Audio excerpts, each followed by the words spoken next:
On ne le présente plus, Samuel L. Jackson, ou Samuel L.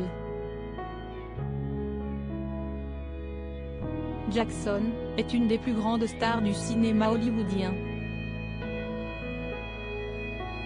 Mais il ne joue pas que dans des films de Quentin Tarantino et dans des blockbusters du Macu puisque, plus récemment, les fans de séries ont pu le voir dans The Last Days of Ptolemy Gray, les derniers jours de Ptolemy Gray, disponible depuis le 11 mars sur Apple TV+.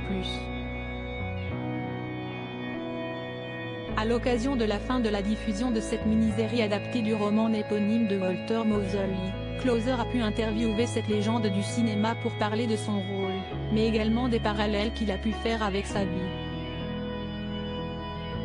Dans la série, il joue Ptolemy Gray, un homme de 91 ans atteint de démence qui, de manière temporaire, retrouve tous ses esprits et en profite pour enquêter sur la mort de son neveu. La démence et autres maladies dégénératives sont un sujet sensible pour Samuel L. Jackson, dont plusieurs membres de la famille sont touchés par Alzheimer.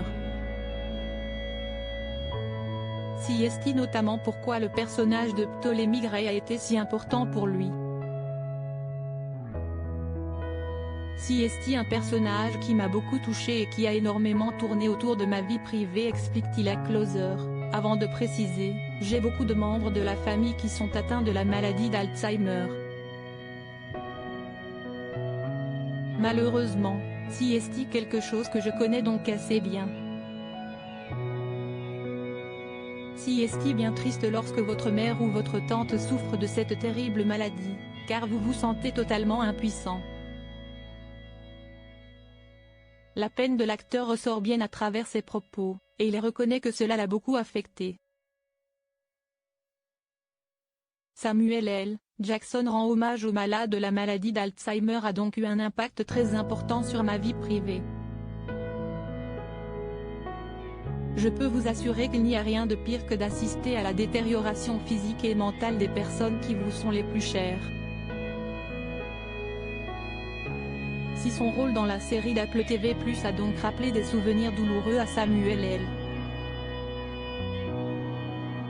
Jackson, il estime cependant qu'il a été important pour parler d'un sujet qui lui tient à cœur et qui le touche personnellement.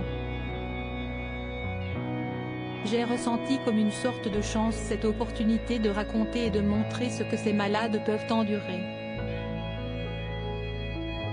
C'est aussi un moyen pour moi de leur rendre hommage.